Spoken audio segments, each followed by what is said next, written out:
Buenos días, bienvenidos a esta mesa número 31 del Congreso de AMPAG del 2020. Pues tengo el gusto de presentar una mesa de mucho arte, de sublimación. De hecho, el título se llama Espacios de Sublimación y Psicoanálisis. Y tenemos varios invitados de diferentes artes y de diferentes contribuciones del arte al psicoanálisis. Voy a empezar presentándoles a nuestro primer ponente, un invitado de Brasil, de Sao Paulo. Él es Pedro Roberto de Paula. Él es médico, es psiquiatra, es grupoterapeuta y psicoanalista. Es actualmente director de la Clínica de Vivencia Psiquiátrica Dinámica y nos va a hablar sobre la fuerza del vínculo en un grupo de deporte terapia. Adelante, Pedro, buenos días y mucho gusto. Muito obrigado, bom dia. Por favor, os slides.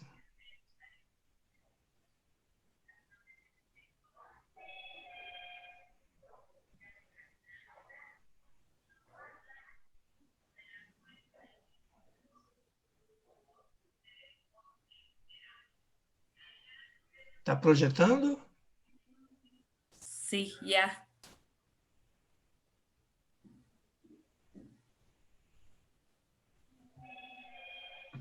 Falta agrandar la imagen para que se pueda ver un poco más. Sim.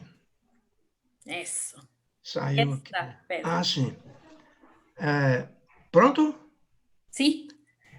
La fuerza del vínculo en grupo deporte terapia. Próximo.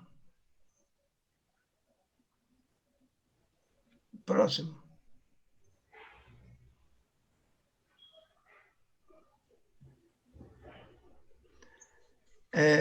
Identidade do terapeuta. Em função do objetivo deste trabalho, diria que o assunto da identidade do terapeuta de grupo exige uma reflexão através de duas perspectivas. Na primeira, que tenha... Deixa eu melhorar a tela aqui. A primeira, que tenha condições...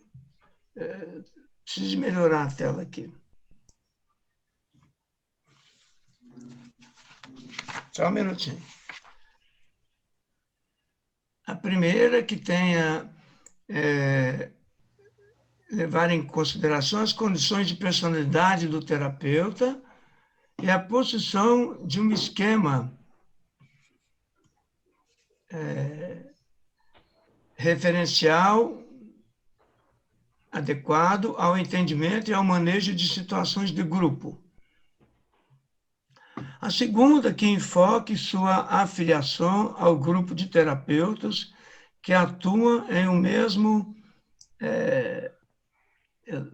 Ô, Natasha, fugiu um pouquinho aqui, está comendo um pouquinho das letras ali. ¿Quieres que yo lo lea? Sim, é a segunda, porque está pegando um pouquinho das letras, né? Ajá. Deixa eu pegar aqui. Só um segundinho, por favor. ¿Alcanzas a ver la pantalla, Pedro? Porque uma parte da escrita está coberta pelas figuras, né? Uh-huh. Enfim, de Tal todos vez os... lo que puedes hacer es hacer chiquito la pantalla de todos, las imágenes de los demás. Eu tenho aqui. Porque si no, no puedes leerla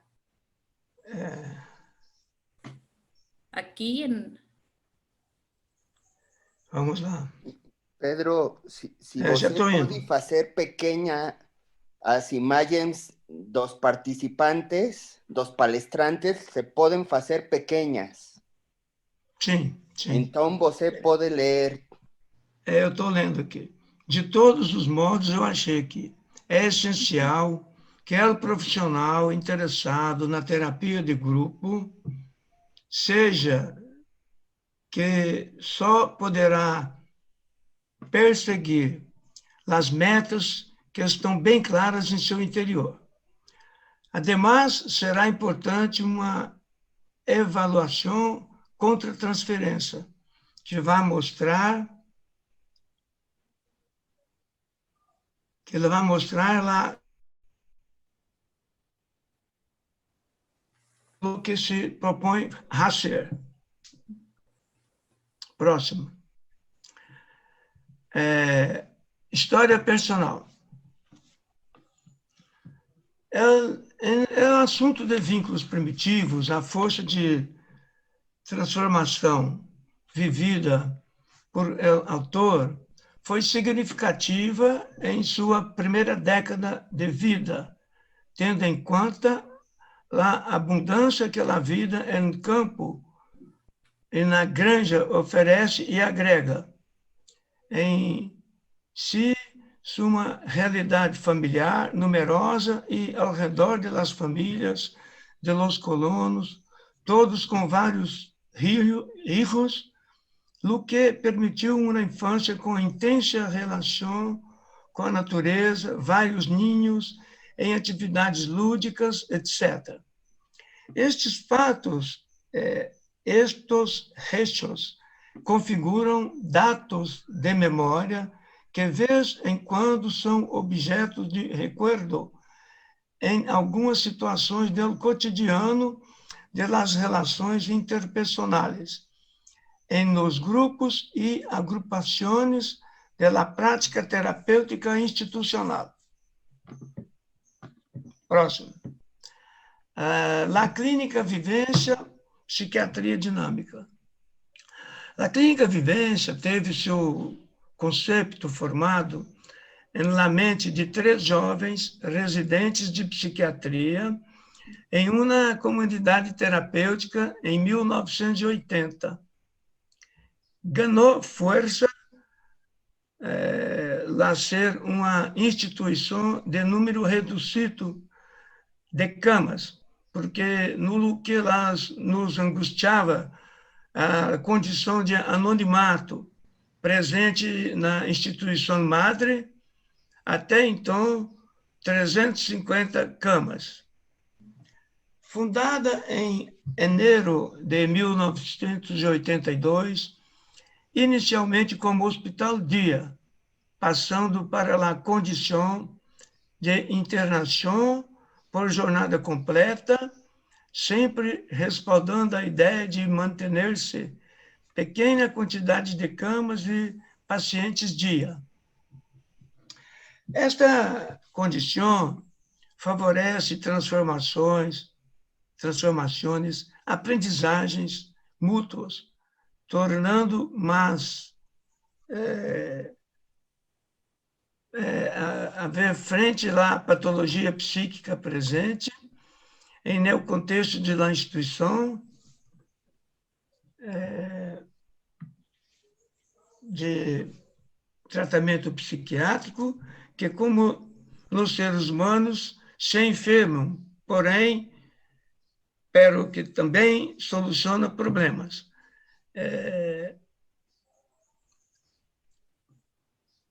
Estrutura da terapia institucional.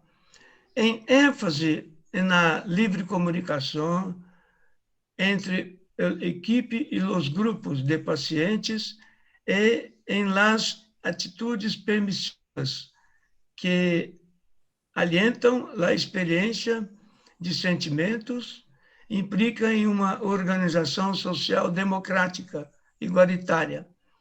Com isto, se pretende aumentar a efetividade dos papéis e aguçar a consciência comunitária deles.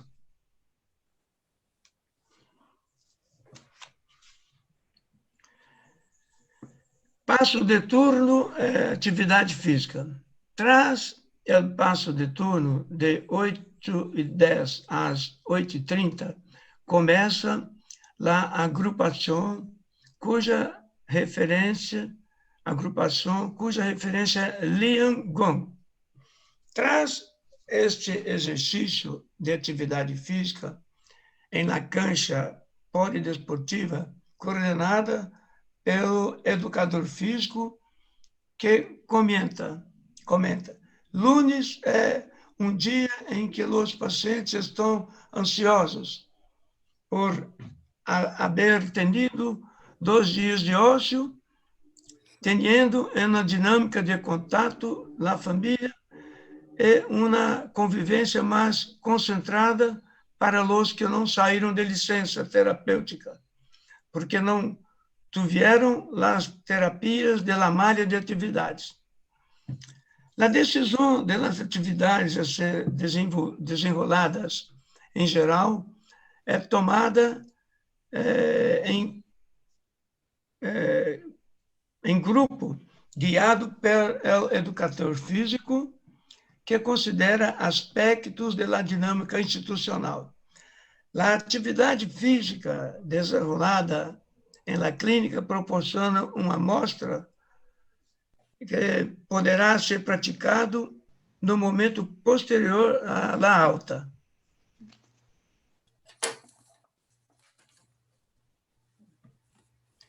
É observado que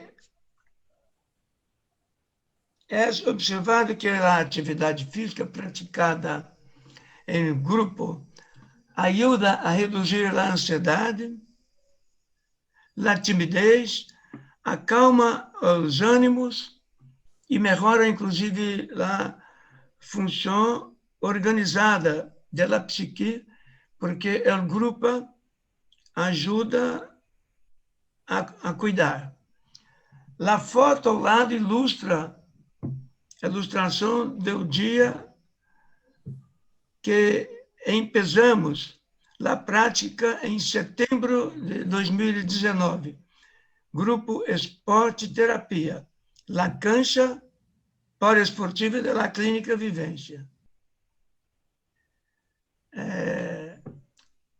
A ideia de uma agrupação em torno da atividade física, uma vez por semana, das 16h30 às 18h, em la cancha anexa à clínica, e com minha participação com pacientes e lá em dos equipes técnicos. Esta atividade é aberta somente para indivíduos que estão em tratamento psiquiátrico, vinculados ou não à clínica Vivência. Gradualmente, tem havido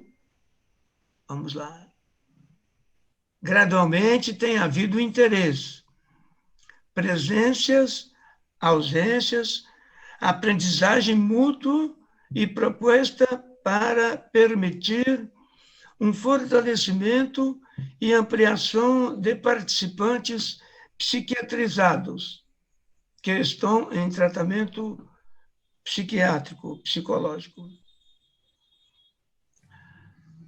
Conclusão: as engrenagens terapêuticas vinculadas à atividade física, somado à inversão afetiva e à força do vínculo desta modalidade cotidiana de tratamento em la clínica Vivência, oferece respostas satisfatórias em la recuperação de la saúde mental e bem-estar físico.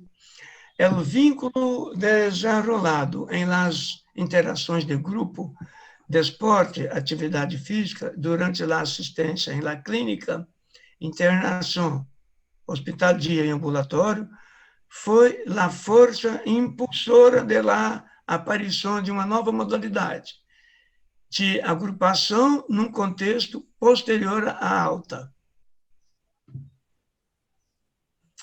Ainda estamos em um tempo de aprendizagem, com as oscilações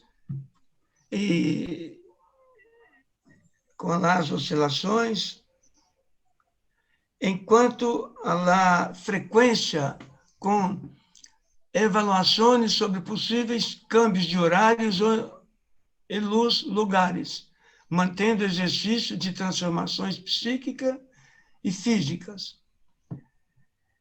Espero que o que foi exposto possa provocar câmbio, transformações e favoreça que nos sintamos mais completos em um exercício de ideias e pensamentos. Muitas graças a todos.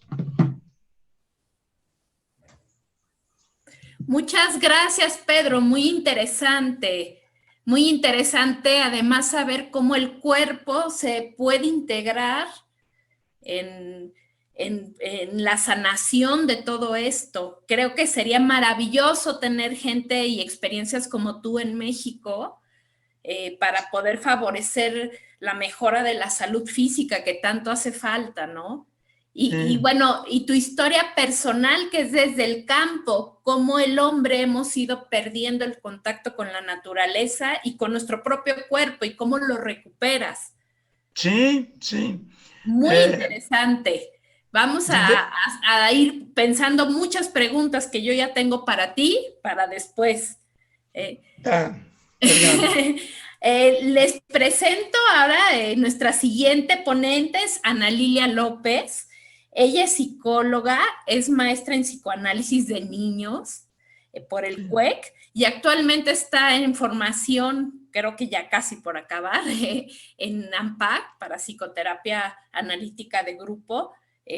Muchas gracias por estar aquí. Ella nos va a hablar sobre las artes plásticas como una posibilidad dentro del dispositivo analítico. Adelante, Ana, mucho gusto.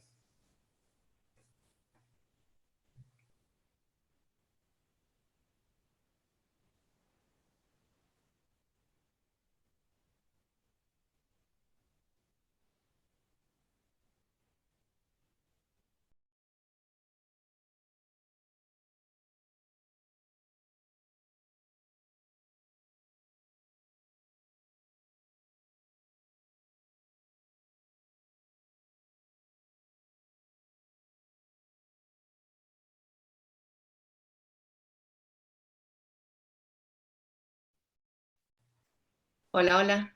Ya. ¿Ya? Estaba puesto el silencio. Con razón.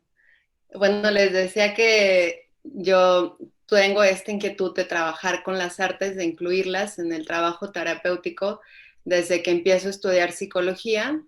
Yo soy pintora desde antes, entonces pues me fui dando cuenta de cómo al hacer arte, al pintar, al esculpir, pues me voy enriqueciendo del conocimiento no solo de los materiales o de los artistas, sino también propio, ¿no? De que algo va pasando en el mundo interno y también lo veo con mis compañeros.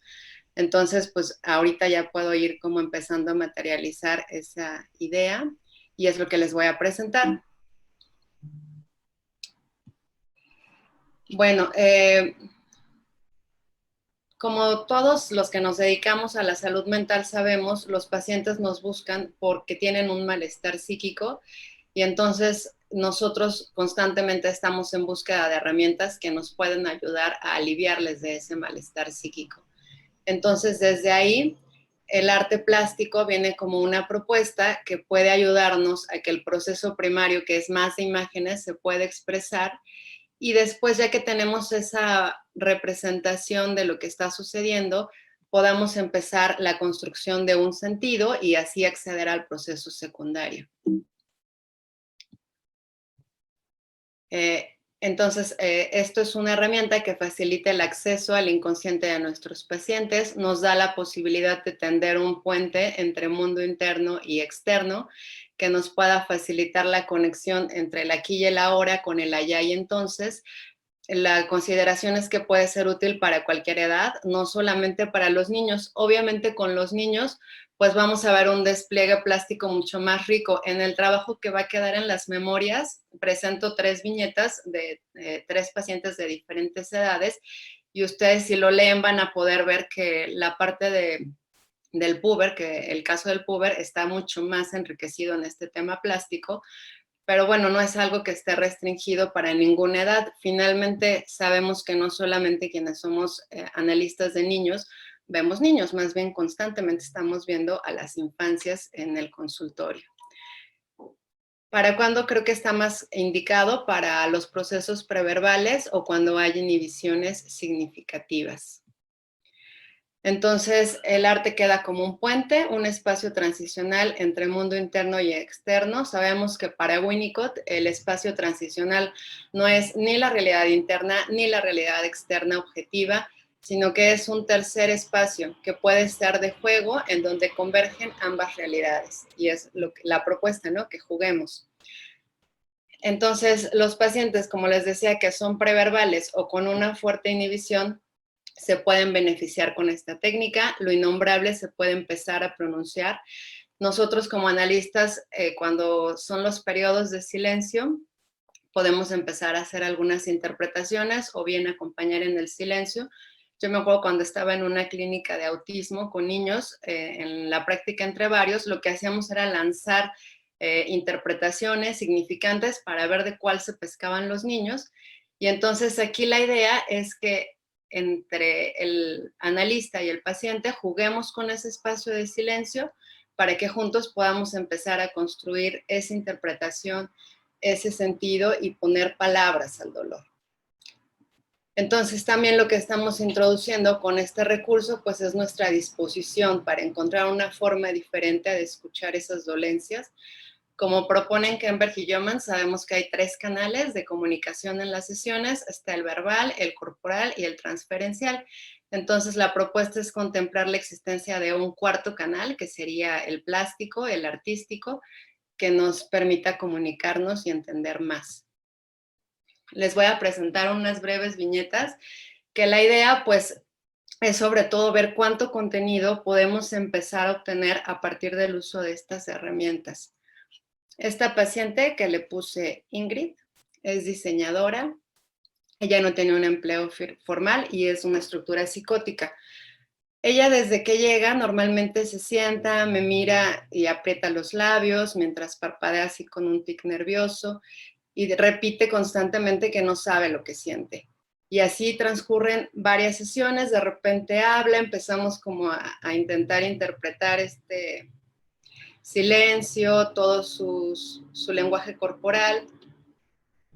Y de repente llega un día a la sesión y me dice que está muy angustiada, que le encargó un amigo de su papá que haga un logotipo, pero ella no sabe qué hacer, no sabe decir tampoco qué es lo que le está angustiando y solamente repite esto, ¿no? De apretar los labios y empezar a mostrarse muy, muy, muy ansiosa. Entonces, tengo yo un cajoncito de material plástico que les ofrezco. Entonces, ahí tengo pasteles, acuarelas, barras de óleo, plumas, lápices, lo que sea con lo que se puedan sentir cómodos y hojas. Entonces, le digo que pues es una opción si quiere intentarlo y hace este dibujo que les traigo acá. Y entonces ya sobre este dibujo podemos empezar a hacer las asociaciones y ella me va diciendo, ¿no? Que el tronco es un tronco que no sabe procesar las cosas y se quedan estancadas. Lo que tiene en el cuello y hombros es un peso que lastima, inmoviliza. Es rígido, pero también sostiene. En el centro hay una herida con palillos clavados. El cuello la hace pensar en la familia paterna. No sabe cuál es el origen de la herida, pero le duele. Entonces aquí empezamos a hablar de cómo su familia la sostiene y la lastima. Y aquí es interesante porque ella empieza a recordar cosas de su infancia. Ella no recordaba nada y a partir de esto empieza a traer recuerdos. Aquí recuerda una escena en donde está en el campo y de repente están bajando todos sus hermanos de una camioneta pick-up y cuando ella baja se cae y se rasga su pantalón y todos se empiezan a reír, incluido el papá, y nadie la ayuda, ¿no? Y ella se queda muy lastimada, o sea, realmente físicamente y emocionalmente. Entonces, el poder obtener ese material, pues ya nos da la posibilidad de empezar a trabajar ahora sí más en el proceso analítico. A la siguiente sesión después de esta, llega diciendo que siente mucha culpa porque no ha podido avanzar en el tema del logotipo. Y entonces, de nuevo, no puede hablar de eso, elige dibujarla. Aquí ya pasa de la pluma a un pastel de una barrita de óleo. Y entonces dice que la forma le recuerda al movimiento de una serpiente y esto hace que evoque un recuerdo en el campo con su papá, quien mató una serpiente que tenía bebés. Piensa que la culpa es peligrosa, aunque no sabe cómo. Mirando su dibujo, piensa que es como una sanguijuela que se pega. Tiene una consistencia pegajosa como el chicle. Lo que activa la culpa es no hacer lo establecido, lo correcto y lo esperado. De nuevo, me dice que no sabe qué hacer con esto. Bueno, más adelante en la sesión dibuja esta que es la anticulpa. No se ve muy bien, pero es un círculo. Aquí lo que me llamó mucho la atención es que ya cambió de algo de color, ¿no? Escogió el amarillo. Y es la anticulpa. Y me dice que es una forma liviana de agua, se mueve como una pelota para todos lados. Y entonces aquí evoco un recuerdo en donde está en el campo jugando con sus hermanos a la pelota. Y dice que no era muy buena, pero se divertía. Entonces, igual es nada más como para ver cuántas cosas de una persona que no puede hablar, que no puede verbalizar lo que está sintiendo, al momento de ponerlo en el dibujo y empezar a hablar sobre el dibujo y que ya no sienta que estamos hablando de ella, le permite entonces poder empezar a hablar con una distancia que le parece más segura de lo que está sintiendo y de lo que está sucediendo. Y tenemos material como para analizar ahora sí por muchísimas sesiones.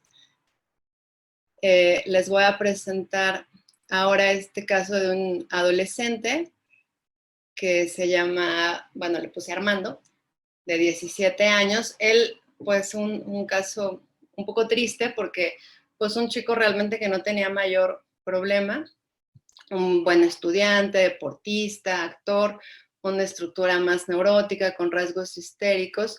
Y el problema es que tuvo un gran conflicto con sus papás por su orientación sexual, que es bisexual. Entonces, bueno, los papás lo llevan porque tienen la esperanza de que se le quite, ¿no? Entonces, pues hablé con ellos que no le podía tratar algo que no es una enfermedad, pero más bien que lo podía acompañar porque, pues evidentemente, él iba a tener un conflicto con ellos, ¿no? Y con el círculo.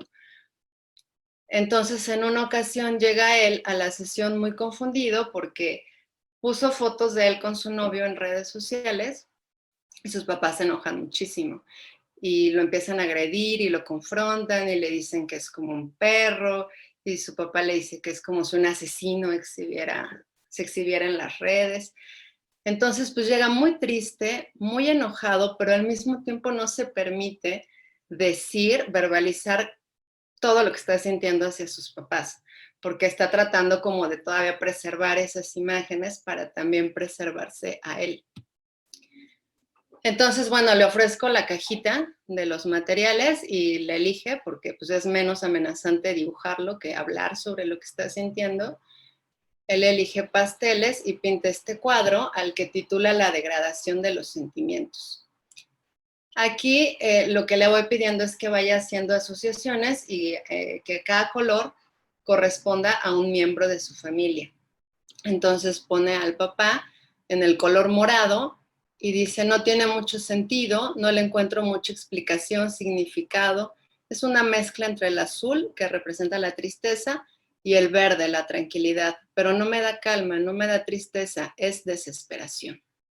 Su mamá le asigna el azul y el negro, es total oscuridad, no puedes ver nada, ni a ti mismo, incertidumbre de qué está pasando. Es un color intenso entre el negro y el rojo. No sé cuál tenga más saturación, es poderoso. A su hermana le asigna el verde, que es la tranquilidad. Entre todo el caos están esos momentos de cierta calma, paz, la vida, la esperanza. Y él mismo se coloca en el morado, negro y azul. Aunque no me llame tanto la atención, me representa, es la desesperación. Entonces, ¿cómo puede empezar a hablar de los colores? Para poder hablar de lo que está sintiendo con su familia y con él mismo. Después de hace otro cuadro que es cómo desearía que estuvieran estos colores, y entonces dice que para él representa un paisaje, que es una tierra, pero cuando voltea la hoja aparece una tormenta, y entonces ahí le agrega los amarillos y los blancos, y dice, aunque hay una tormenta, cada lugar está en su color, en su lugar, perdón, no están mezclados. El azul me gusta mucho, pero no estoy seguro que tanto me relacione con él. Es tristeza, pasividad. Reconoce que hay aspectos agradables, aunque también hay tristeza, duelo. La diferencia entre la primera y la segunda, él dice que es que en la última lo oscuro no contamina lo agradable. Entonces, aquí lo que vemos con él, o lo que pudimos conocer, fue cuál era su motivo de consulta, que era acomodar todo esto de la familia. Obviamente está en la adolescencia, que ya de por sí es un proceso de duelo, de pérdida de los padres, pero en su caso mucho más abrupta, y logra como acomodarla de una manera realista, en donde siguen eh, permaneciendo los aspectos complejos, pero ya no contaminan, ¿no? Ni a él ni a los aspectos agradables. Entonces, bueno, en este caso lo puse porque es más de inhibición, ¿no? Que no podía expresarse. Entonces, ya para concluir, pues el arte en el dispositivo analítico es algo que va mucho más allá de lo estético de una obra, es más bien cómo vivimos la experiencia. Ahora sabemos que lo que favorece y restaura el apego es toda la experiencia, en donde donde se incluye todos los sentidos, toda la situación. Entonces, el arte aquí también es en el que podamos captar junto con el paciente ese sentido único y particular de aquello que existe en su mundo interno y que puede ser materializado. Si concebimos a la patología como un estancamiento en el desarrollo, el recurso plástico, al permitirnos una comunicación más primitiva, nos puede brindar la posibilidad de trabajar con estos pacientes que de repente no pueden verbalizar, o bien con los que tienen una inhibición intensa. Y con eso termino. Muchas gracias.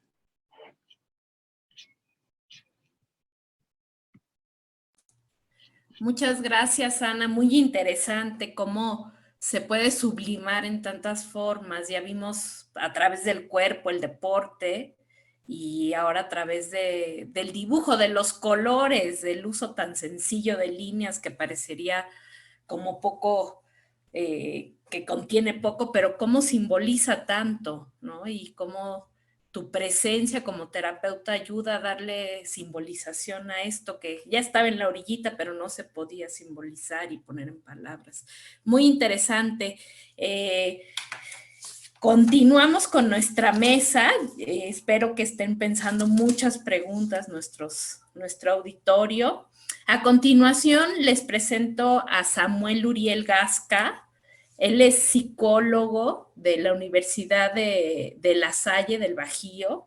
Estudió en la clínica psicoanalítica en TRIEP, el Centro de Estudios Psicoanalíticos. Hizo un diplomado en psicoterapia infantil con enfoque psicoanalítico también en la Universidad de La Salle del Bajío, y un diplomado en psicología jurídica también de la Universidad de La Salle. Adelante, él nos va a presentar el tema de la musicalidad en el tiempo del sujeto y el psicoanálisis. Adelante, Samuel. Hola Natasha, muchas gracias. Bueno, mi tema justamente es hablar de música y tiempo, y por azares del tiempo y las fechas, casualmente hoy, 22 de noviembre, hoy es Día del Músico, ¿no? Hoy cuando desperté me di cuenta de eso, ¿no? Un poquito quiero platicar la historia de por qué decidí este tema, más que nada como para hablar desde dónde estoy, desde qué lugar estoy parado para hablar sobre música, ¿no? Es un poquito historia mía.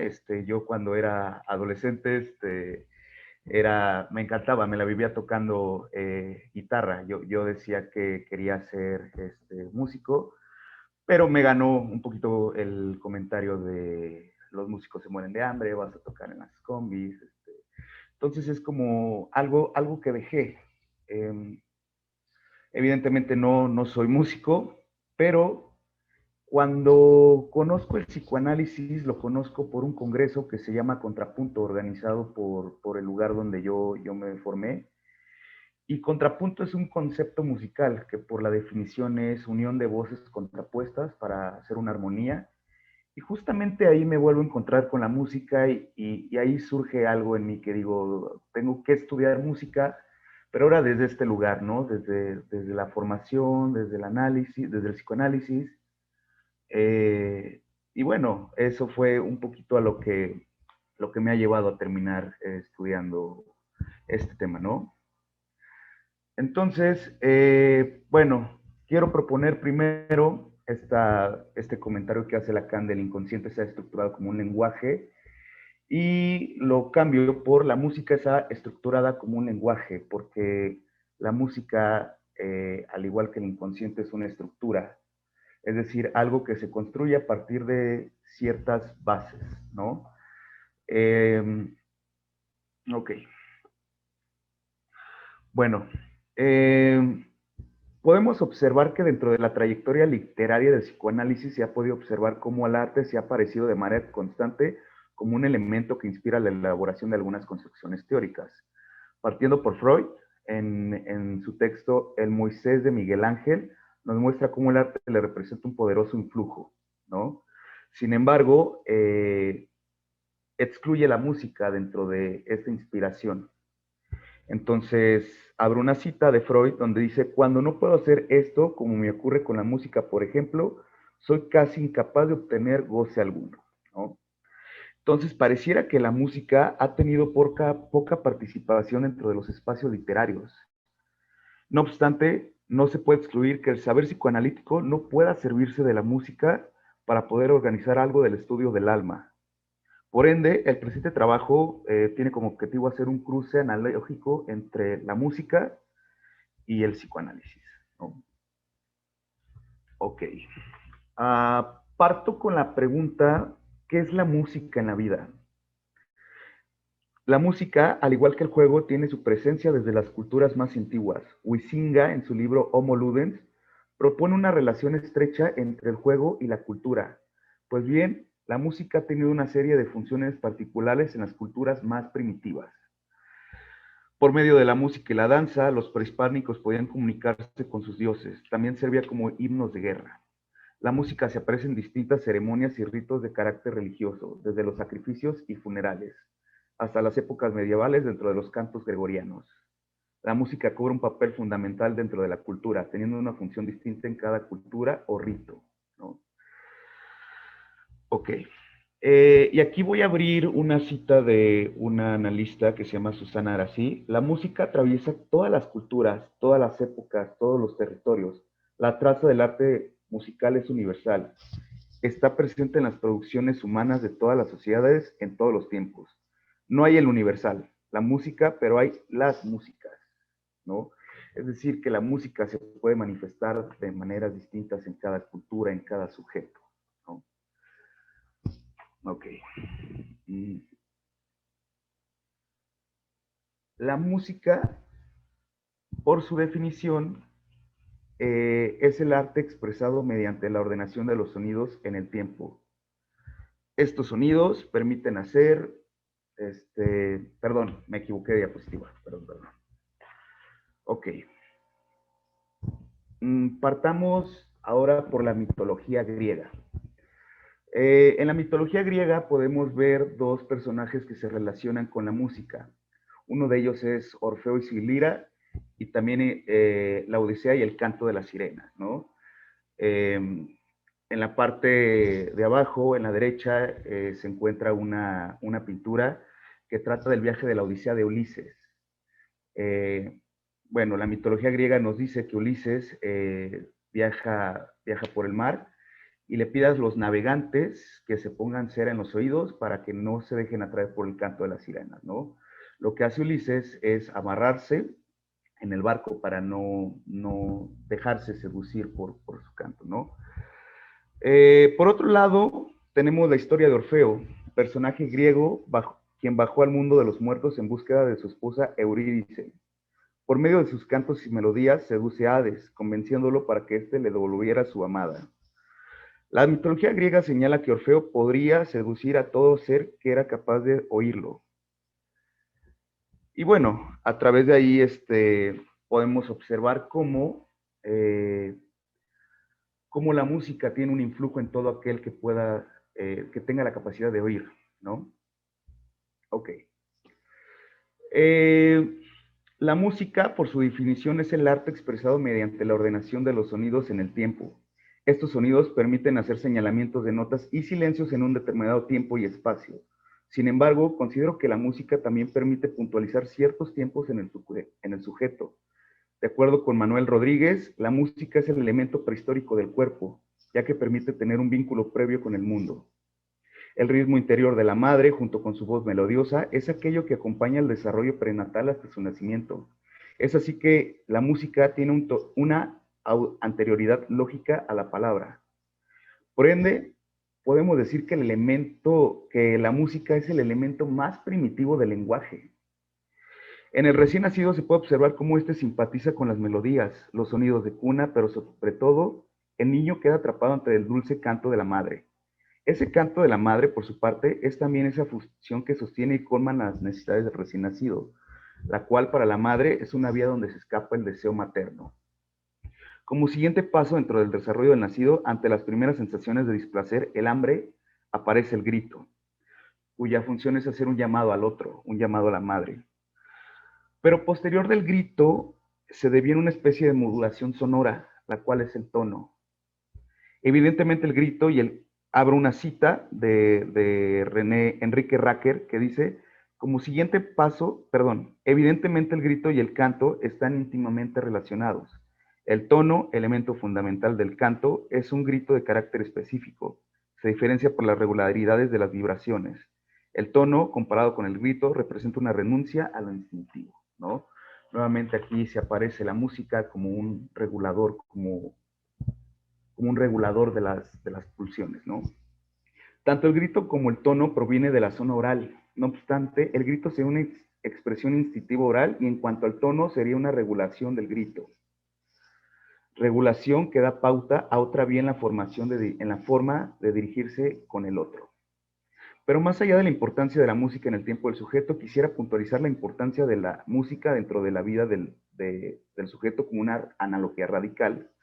Considero que sin música no hay vida, porque el corazón late a un ritmo, y cuando este ritmo se ausenta, termina la vida, ¿no? Ok, otro cruce entre la música y el psicoanálisis es el estudio del lenguaje. La música, al igual que el lenguaje, está compuesto de una serie de elementos combinados que dan como resultado un orden o una estructura.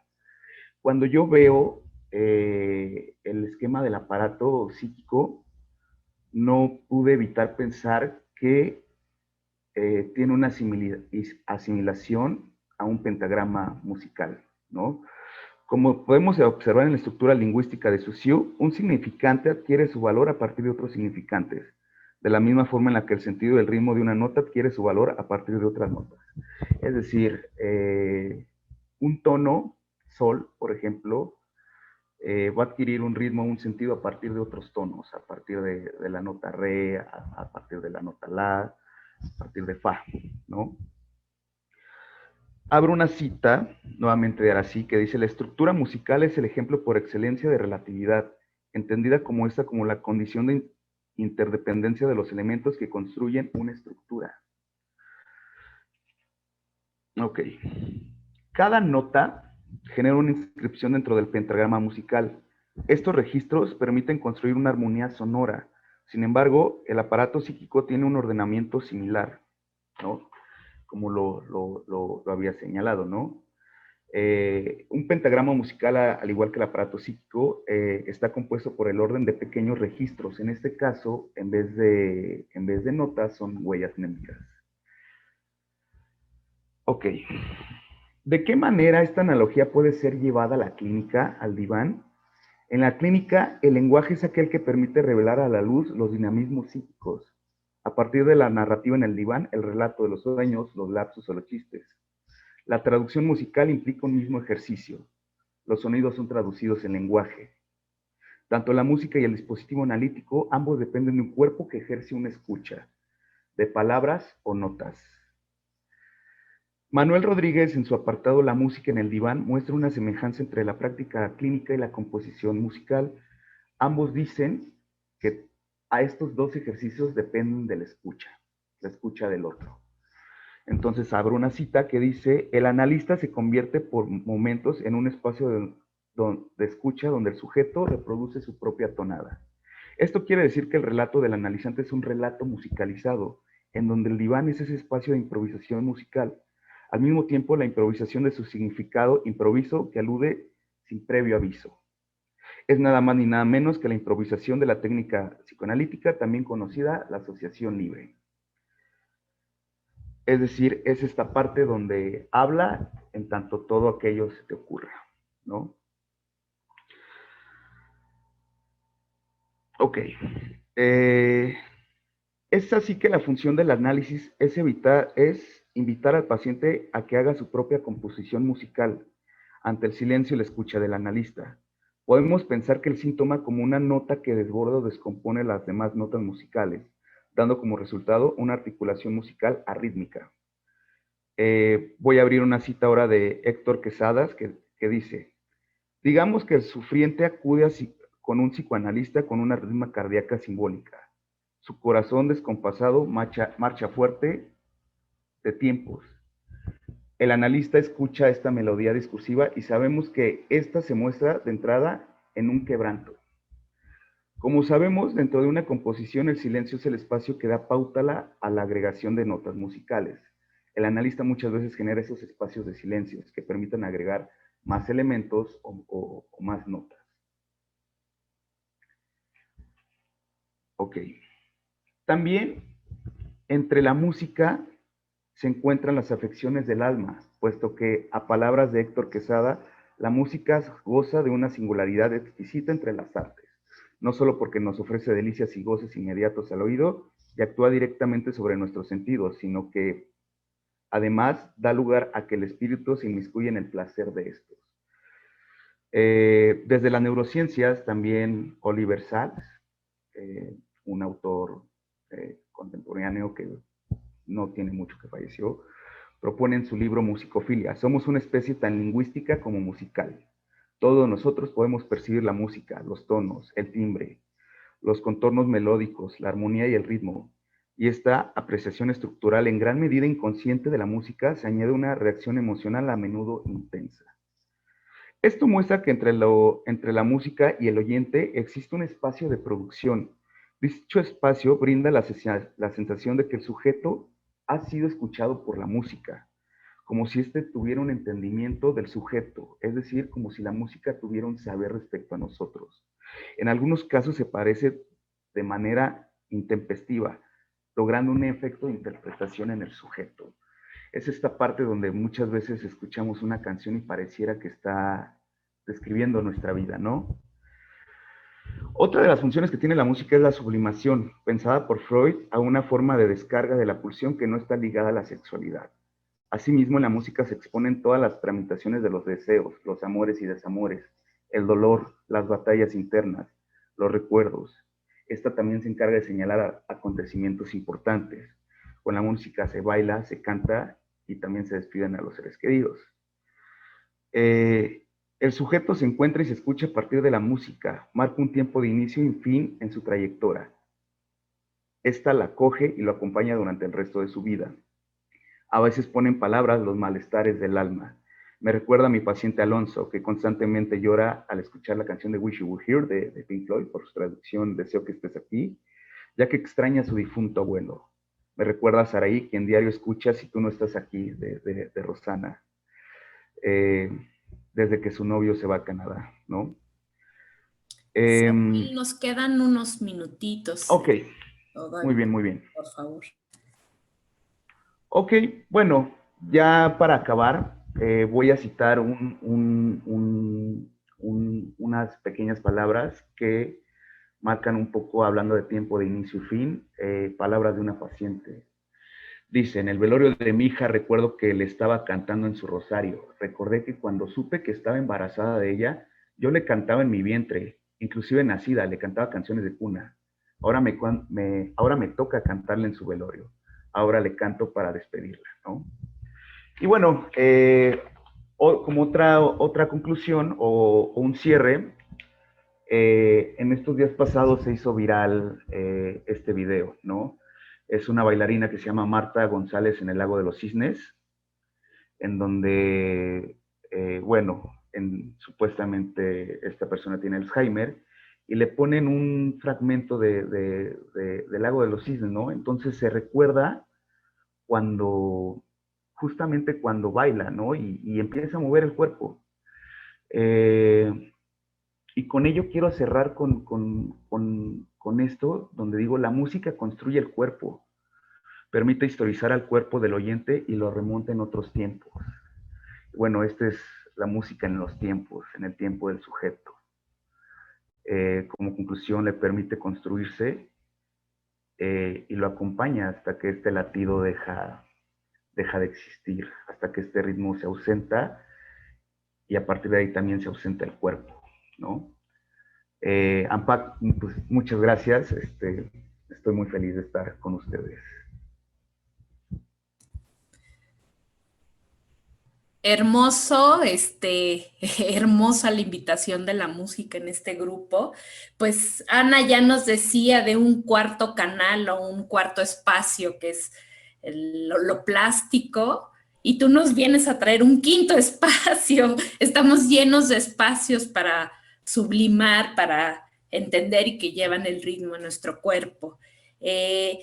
Para acabar con todas las presentaciones de esta mesa, y bueno, los invito a que pongan sus preguntas en la sección de la plataforma para preguntas. Si no me van a hacer que yo haga demasiadas preguntas. Les presento ahora a Erika Félix. Ella es licenciada en psicología de la Universidad Autónoma de Zacatecas. Hizo un diplomado en artes en la misma universidad. También un diplomado en psicosis y locura. Tiene maestría en psicoterapia psicoanalítica, una especialidad en medicina psicosomática y psicoanalítica en el Instituto Godec de Guadalajara, Jalisco, y actualmente es doctorante de psicoanálisis, línea terminal, familia y pareja en la UIC, y es coordinadora del Departamento de Psicología en el Instituto Edison. Ella nos va a hablar sobre el papel del narcisismo en las conductas autodestructivas y creativas en la obra de Charles Bukowski. Adelante, por favor, Erika. Buenas a todos. Bueno, me voy a permitir compartir pantalla, ¿sí? Ok. Bueno, pues primero que nada, qué bonito el preámbulo que hacen los compañeros sobre las motivaciones de trabajo. Creo que cada uno aquí, al compartir esta subjetividad que nos lleva, y sobre todo en esta mesa de sublimación, es muy rico, ¿no? Las motivaciones de cada uno. Y bueno, que en el mejor de los casos, la mayoría de las personas tenemos alguna vía de sublimación, que fue justamente lo que me llevó también a hacer este tipo de investigación. ¿Por qué es que algunas personas crean de una manera? Probablemente se les obstaculiza. Y bueno, en la vida y obra de Bukowski a mí me parece fenomenal. Entonces, bueno, vamos a comenzar, ¿no? El papel del narcisismo en las conductas autodestructivas y creativas. Sí, bueno, inicialmente el trabajo tiene que ver con entender esta ambivalencia, ¿no? Cuánta creación y cuánta destrucción. Y en dónde se encuentra la base de esto, que es precisamente en la estructura, en la personalidad narcisista. ¿Ok? Bueno, les leeré un poquito. Un genio de la poesía cruda y vulgar en su forma más genuina, dueño de la blasfemia para algunos y voz de lo reprimido para muchos. Convirtió sus más de 50 obras literarias en el diván del analista, contando de manera catártica la historia de vida y el sufrimiento que se encontraba en ella. Asoció libremente entre prosas y versos aspectos haciendo de su vida la gran obra de arte, a la vez bella y caótica, con palabras resonantes que permitían llegar a los recovecos que el mundo underground no podía alcanzar. El literario de Bukowski lo convertiría en uno de los escritores más significativos de su época. Dentro de las corrientes literarias, la escritura de Bukowski se trata de una generación solitaria, en donde emerge el realismo y la melancolía, revelando a través de sus relatos los silvanes de su conciencia y también de su inconsciente, aunque muchas veces pareciera haberle quitado el velo de lo humano, esa desensibilización que es corrupta y seductora para el público. Al analizar la vida y obra de Bukowski, se encuentra el escenario del muro narcisista que se estructuró en su personalidad. En relación a esto, bueno, encontramos la falla de Jorge Marios, que aunque se escuche crudo, pues cruda fue su vida y crudos fueron sus relatos también, ¿no? Unos padres, una tiranidad muy fuerte por parte de sus padres y también una falla, como lo menciona Winnicott, una falla ambiental, ¿no? Bukowski nace con el fantasma de la guerra, él se va a sus escasos 2, 3 años a los Estados Unidos, acá, él es de Alemania, entonces, bueno, Alemania es enemigo todavía de los Estados Unidos, ¿no? Entonces él llega como un intruso al país con un acento todavía y sin adquirir totalmente el idioma. Entonces, bueno, se ve aparte de como bicho raro, como un intruso, como lo mencionaba antes. Esta cuestión de la guerra, hubo muchas carencias, tanto por cómo se encontraba también en aquel momento el país, como esenciales, ¿no? Poca comida, en el vestir, en lo educativo, se vivía una cuestión de carencia, porque justo viene la Gran Depresión, que hizo un impacto social muy importante para aquellos tiempos.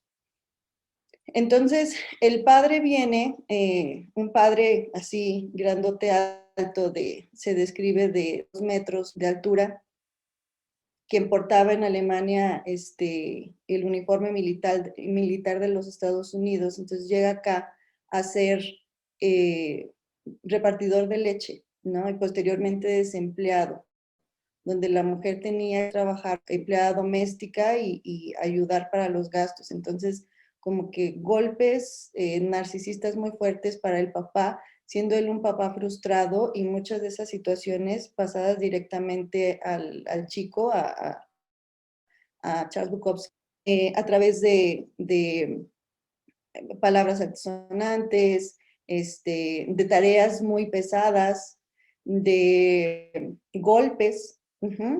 Todo eso nos puede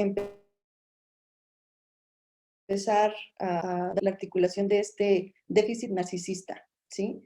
Y por ende un estropeamiento en el aparato psíquico y en el yo.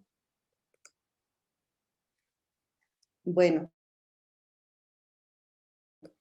el papel de actividad creadora y en las conductas autodestructivas tiene su ligación en la sublimación, en cuanto a que el proceso sublimatorio es el resultado de una desexualización de la pulsión, en donde la libido de objeto se desplaza. La sublimación es presa de una lucha ambivalente entre pulsión de vida y pulsión de muerte. Por otra parte, trabaja al servicio de la pulsión de vida, en tanto que se trata de una vía de producción, en el caso del autor, que era la escritura, la cual era el motor que le permitía vivir. La sublimación, en sintonía al narcisismo y a la pulsión de vida, es producida por la mediación del yo, es quehacer del yo. que presenta como satisfacción de los intereses narcisistas, mismos que en alguna ocasión estaban destinados hacia el objeto libidinal. Por otro lado, a partir del déficit narcisista, el sujeto en objeto de amor único, el cual queda desexualizado, es decir, sublimado, ya que hay una resignación de las metas pulsionales, lo cual implica que al quedar a merced de la libido narcisista, también se queda a merced de componentes excesivos de la pulsión, los cuales terminan por volcarse sobre sí mismo, y en este punto es donde la sublimación se pone al servicio de la pulsión de muerte. Bukowski relata en su obra una historia de muerte. Es a partir de un alter ego, que este alter ego es como un shortcut del nombre del padre, ¿no? Y que muchas veces también ya no se le llamaba, sino le llamaban Hank. El padre se llamaba Henry, que es un corto para Hank.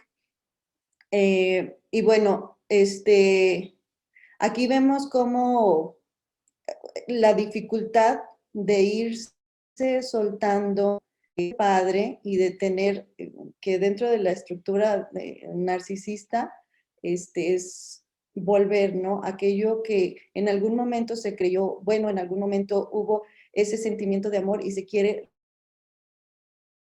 regresar a pesar de institutos que se hayan podido atravesar. Bueno, este alter ego le otorga vida a su propia historia en su actividad retórica y autográfica. Pretendió llenar el vacío, es decir, la escritura le valió como vestiduras narcisistas carentes, donde le dio la oportunidad de formarse una imagen propia. Por otra parte, el alcoholismo se trataba de otro tipo de sostén. En la dependencia al alcohol, Bukowski ocultaba la intención de recuperar algo perdido. De esta forma, aun y cuando era el medio de destruirse, lentamente simbolizaba también un retorno a aquello que en algún momento dio. El alcoholismo entonces le servía como una especie de fachada que cubría las carencias narcisistas. Al suponer una desexualización de la pulsión en la sublimación, no solo el intercambio de la meta pulsional, sino por la inversión del líbido sexual al líbido narcisista, parecía poco probable el poder hablar de una desexualización y una desagresivización total. Por lo contrario, el ideal es inalcanzable, ya que el deseo y la necesidad narcisista apuntan a lo perfecto, que es precisamente lo que rige al proceso creativo, y que a través de la obra muchas veces es lo que se quiere lograr, y también esas complicaciones que padecen a veces algunos pacientes o alguna persona en general, de querer hacer aquello perfecto, pero muchas veces no se logra hacer mucho, ¿no? Ana más o menos así de su paciente. La creatividad está entonces íntimamente relacionada con narcisismo, en tanto el acto creador en sí tiene su origen en el deseo narcisista de acceder a la plenitud que se ha perdido. Cuando existen fijaciones inmaduras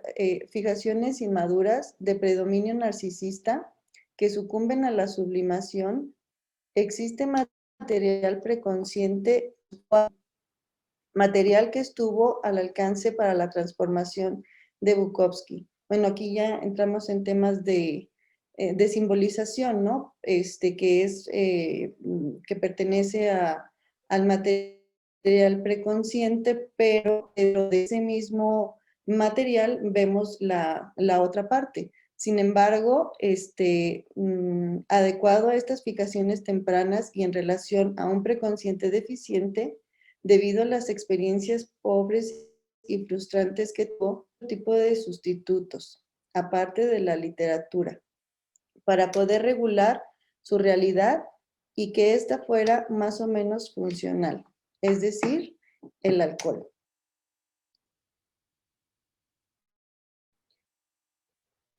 Lo mantenía desconectado del mundo externo, mientras que por medio de la escritura intentaba articular partes de sí mismo. Se trataba de aquello que le daba sentido. En los relatos de Bukowski, mismo cuenta de forma autobiográfica como, que por cierto es muy desgarradora su obra, cuenta cómo él escribía así casi compulsivamente, todos los días, y podía estar ahogado en alcohol o inmerso en fuertes melancolías. Sin embargo, por lo menos algún cuento, algún chiste, alguna situación llegaba a escribir. Estuvo en situaciones muy precarias, cuenta por ahí que en ocasiones tenía nada más una barra de chocolate para pasar el día y la iba dosificando, pero le podía faltar la comida, sin embargo, no le podía faltar el espacio para escribir. Muchas veces su máquina describió también como una salvación, ¿no? Porque cuando verdaderamente no tenía ni comida, ni un lugar en donde vivir, iba, la empeñaba, sacaba algo de dinero, rentaba un cuarto, en Hollywood, rentaba un cuarto, poco a poco bueno, porque aparte de la toxicomanía, también tenía la dependencia al juego. Sí, y apostaba en las carreras de caballos, sacaba algo de dinero, recuperaba su máquina de escribir, y así como dosificaba a veces el chocolate, también habla de cómo dosificaba los lápices, porque a veces se quedaba sin la máquina de escribir, entonces también había que ser cuidadoso con lápices, ¿no? Para escribir. Bueno, por lo cual las dos vías por excelencia que tenía el autor para oprimir la pulsión eran, por un lado, la sublimación a través de la escritura y por otro, la psicomanía, que se trata de algo que destruye tanto al cuerpo como al pensamiento. Al final de cuentas, la toxicomanía le evitó la muerte psíquica, ¿no? Y enloquecerse, o por lo menos la escritura bien. Realmente una vez que se escucha la vida de este autor, es por eso que quizás las personas de afuera nos podemos sumergir tanto en eso, porque nos identificamos y contactamos con ese sufrimiento que muchas veces al estar a expensas de ese sufrimiento podemos pensar que podemos enloquecer, ¿no? Y al leer la obra de Bukowski, bueno, vamos identificando ahí también ciertas fortalezas, las circunstancias, ciertas fortalezas que tuvo el yo y que están pues completamente ligadas a la sublimación.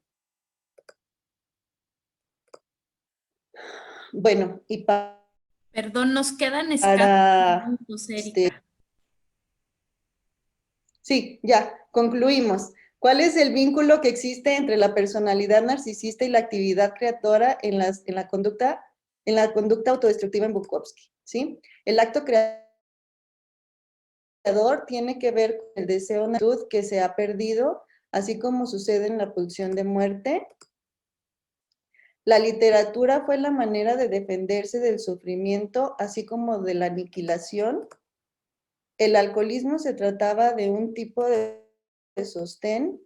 Desde la literatura logra consolidar una imagen de sí mismo, ¿sí? Al integrar estas partes, todo lo que tuvo que elaborar por parte de los objetos primarios, de esta agresión que vivió, la escritura le dio esta oportunidad de elaboración. En su obra se logra observar una escritura. Él comienza con relatos cortos y termina siendo cuentos, novelas, libros, etcétera, etcétera. ¿Sí? Bueno, pues eso sería todo por mi parte. Muchas gracias. Muchas gracias, Erika. Muy interesante cómo a través de escribir, por ejemplo, se puede consolidar el narcisismo, ¿no? Y creo que es de lo que en parte han venido hablando todos, no nada más del narcisismo, pero pues si les parece, tenemos algunas preguntas.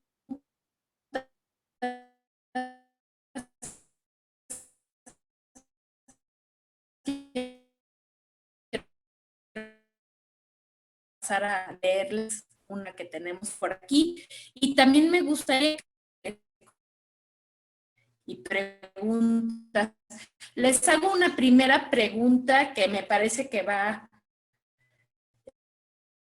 dirigida un poco hacia Ana, pero todos pueden también dar su opinión.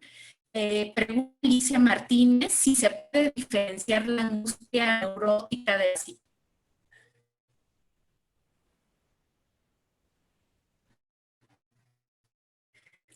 ¿No me escucharon? Se está congelando. Creo que era diferenciar angustia neurótica de psicótica, pero no sé.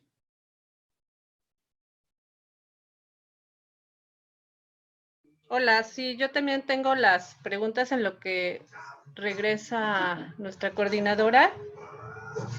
¿Puede diferenciarse la angustia neurótica de la psicótica en las creaciones artísticas? ¿Ya me escuchan? Sí. Preguntan si se puede diferenciar las angustias neuróticas de las psicóticas en la actividad artística. Por ejemplo, en lo que tú pones de ejemplo, Ana, creo que un poco va dirigida hacia ti, pero todos los demás también pueden participar.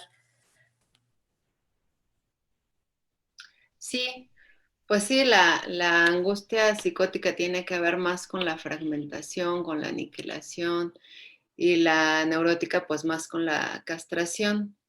Entonces sí, de hecho, hay por ejemplo, un trabajo que tengo ahí registrado de un niño psicótico que empezamos a los 5, ahorita ya tiene 12.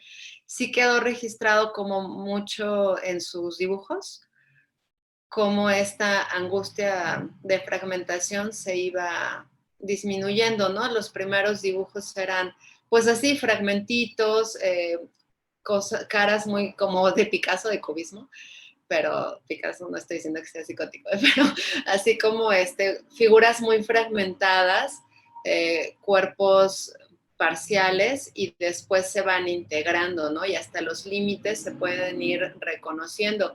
Incluso en la escuela me hablaron en alguna ocasión para decir, ya está logrando, estaban muy sorprendidos de que ya podía hacer figuras, ya humanas, ¿no? Ya estaban más completas. Entonces sí se pueden ir encontrando y también recordar que todos tenemos de todo, ¿no? Tenemos núcleos psicóticos también que pueden ir saliendo, angustias. Un dibujo no nos puede decir ya tal cual el diagnóstico estructural, pero sí nos puede acercar a reconocer lo que está dificultando al paciente pues la existencia, ¿no?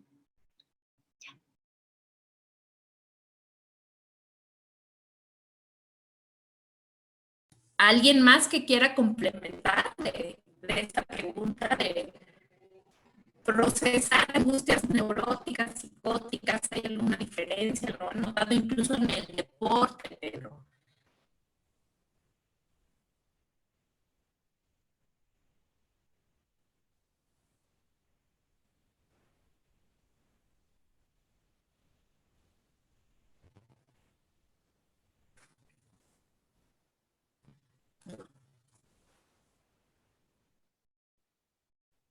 ¿Me escuchan?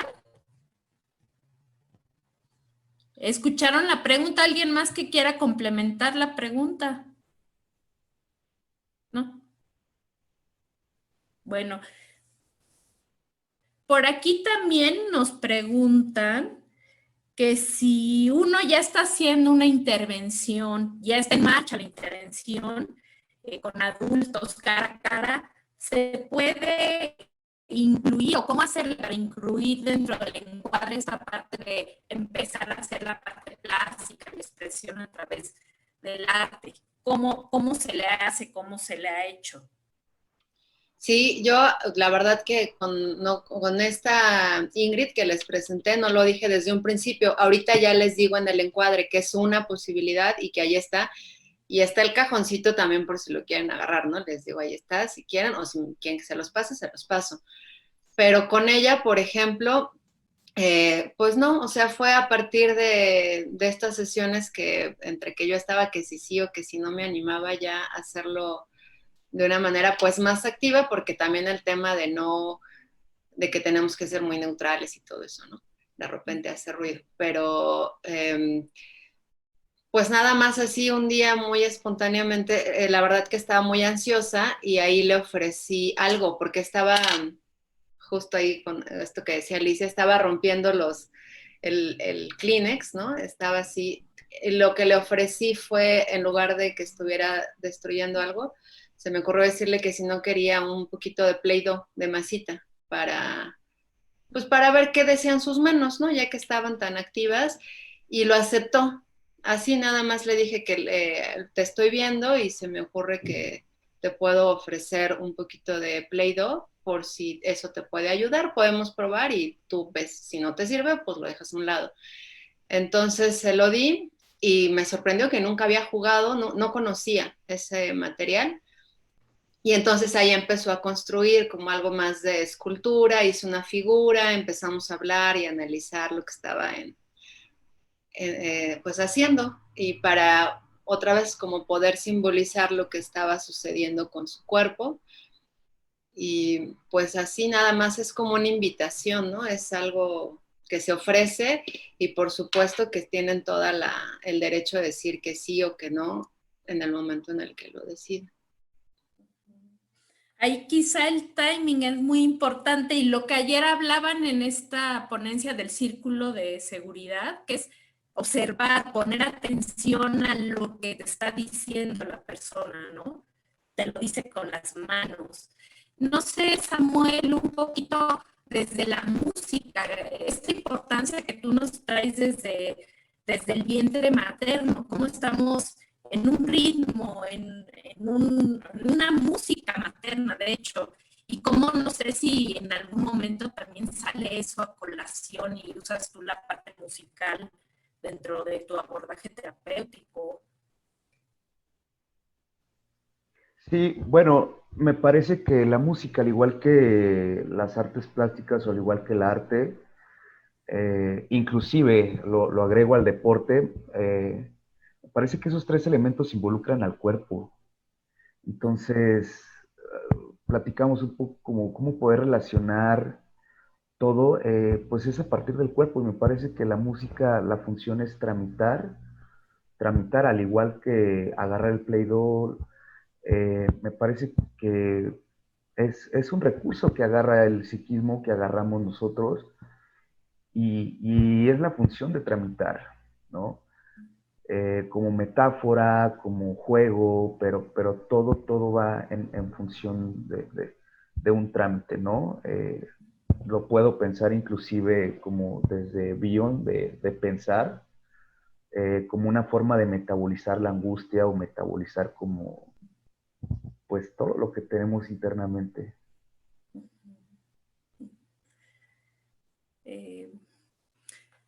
Pedro, bueno, a mí nos hace favor de ayudarnos. Ustedes dentro de su abordaje, después de hacer el ejercicio, que yo pensaba el ejercicio tiene una función narcisiza al que está haciendo el ejercicio y le da fortaleza, autoestima. Después se procesa eso también verbalmente, se le da un significado en lo que ustedes hacen de abordaje. Quisiera yo un poquito más porque se me hace también muy interesante esta parte del cuerpo y el ejercicio. A mí no sé si nos puedes ayudar. Pedro está preguntando si después de hacer ejercicio, de hacer ginástica, vocês têm momento de reflexión, de falar da experiencia de ejercicio. ¿Se entendió? El micrófono, Pedro. No se ouve. Ah, já. Desculpe. Pronto. Tá. Obrigado pela pergunta. São dois momentos em que há uma conversa com esse grupo de pacientes ou ex-pacientes que chegam até a quadra. A gente teve a ideia de fazer na sexta-feira, mobilizada por alguns pacientes que têm a comorbidade de depressão ou transtorno bipolar e dependência de álcool, drogas. E sexta-feira é um dia em que oferece os fatores de risco, né? Porque vem o fim de semana, vem o sábado. Então, o primeiro momento de agrupamento é coordenado pelo educador físico. Nós assentamos em uma grande roda com as pessoas que estão, independente do número. Às vezes o número que chega são 6 pessoas, a gente tem que pensar em alguma atividade que integre a participação de meia dúzia de pessoas. Então, esse primeiro momento é construído pelo educador físico. O segundo momento, depois que termina a atividade física, a gente faz novamente, assentamos em círculo na quadra, né? Isso foi desenvolvido até a pandemia. Tivemos 6 meses de vida ativa desse grupo de esporte, vínculo através do esporte. Ele começou em setembro e paralisou em março, no início da pandemia. Não voltamos ainda a uma demanda reprimida. Mas, no segundo momento, aí depende muito dos elementos que foram observados. Por exemplo, rivalidade, aspectos competitivos que exalta muito um aspecto narcísico de intolerância a perder ou a errar alguns movimentos na quadra ou no arremesso de bola ao cesto, porque tem vários recursos utilizados ali, né? Pode ser basquete, vôlei, futebol de salão, enfim. Então, tem esse momento, sim, e tem umas coisas interessantes, porque eu vou para a quadra, eu tenho 70 anos de idade, e completei agora, e tem alguns pacientes bem mais jovens do que eu. Então, na quadra, muitas vezes, eles me desafiam e falam, lá dentro da clínica, eu escuto, agora aqui o senhor vai ter que escutar a gente através da bola, né? Então, tem assim, umas coisas assim, afetuosas até, mas é muito interessante. Então, tem os dois momentos, sim. Tem esse momento, né? O educador físico, por exemplo, é uma pessoa que tem um traço de personalidade, ele não gosta de perder. E, muitas vezes, numa divisão de atividade, ele precisa ser chamado a atenção como é difícil para ele admitir que erra um passe, que não só para ele, como para mais pessoas, mas assim como me mostram também algumas dificuldades. Então, é um grupo que se diagnostica e se cuida, né? Muchas gracias.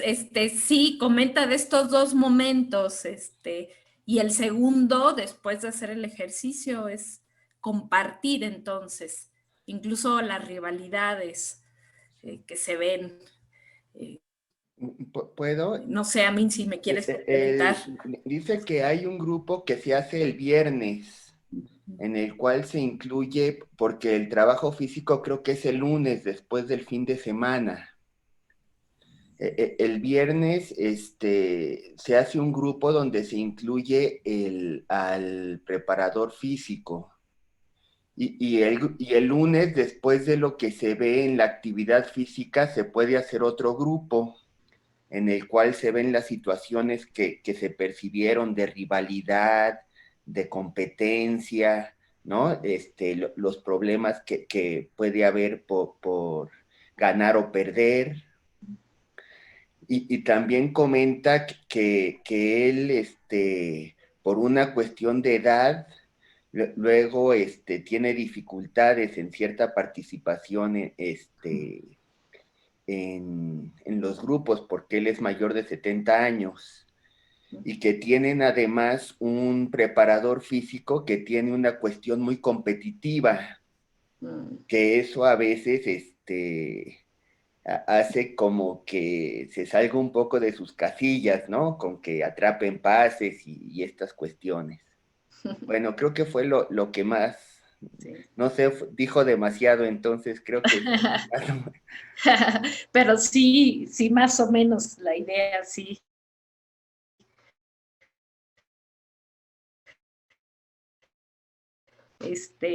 Pues si cada quien pudiera decir algo para concluir. Quedan muchas felicitaciones que no me las quiero comer, pero no se las puedo leer todas, pero en realidad, bueno, fue algo muy enriquecedor. La mesa, mucho para pensar, me encanta como el concepto de todo esto, el arte, como un espacio transicional, incluso después de un fin de semana. Bueno, se me hace muy enriquecedor lo que han expuesto. Para cerrar, un minutito cada uno, de favor.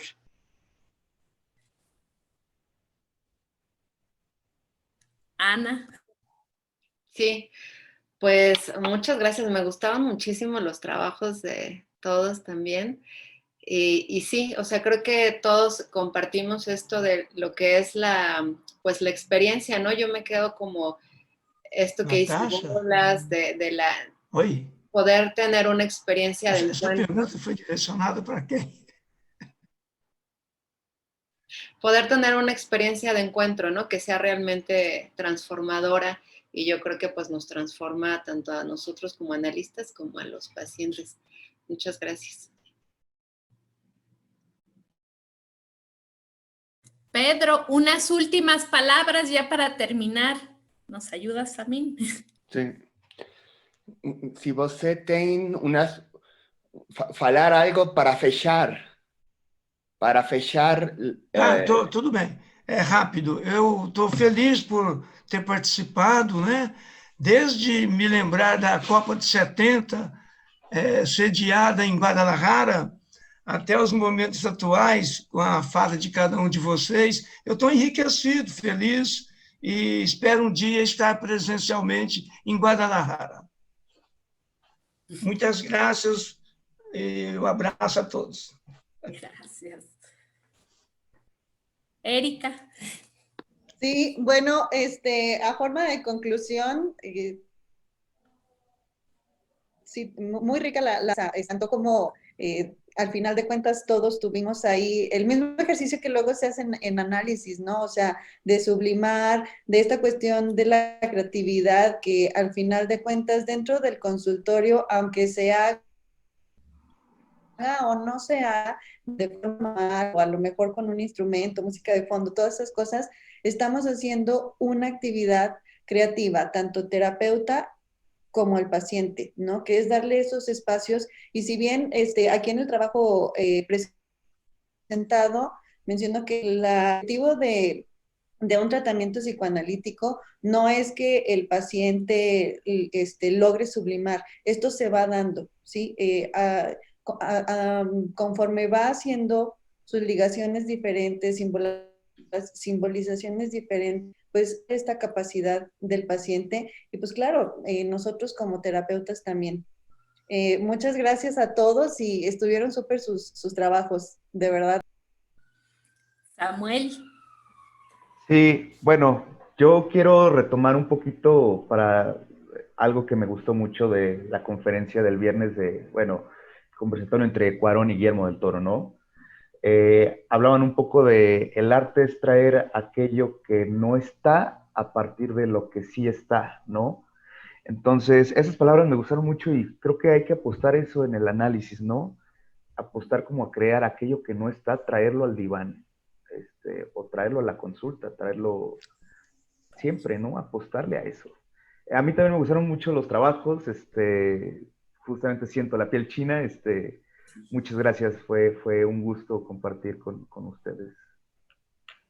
Pues un gusto, muchísimas gracias, estamos presentes. Gracias a todos, a mí muchísimas gracias también, Marijose, y felicidades a todos. Lean sus felicitaciones. Nos vemos. Hasta luego.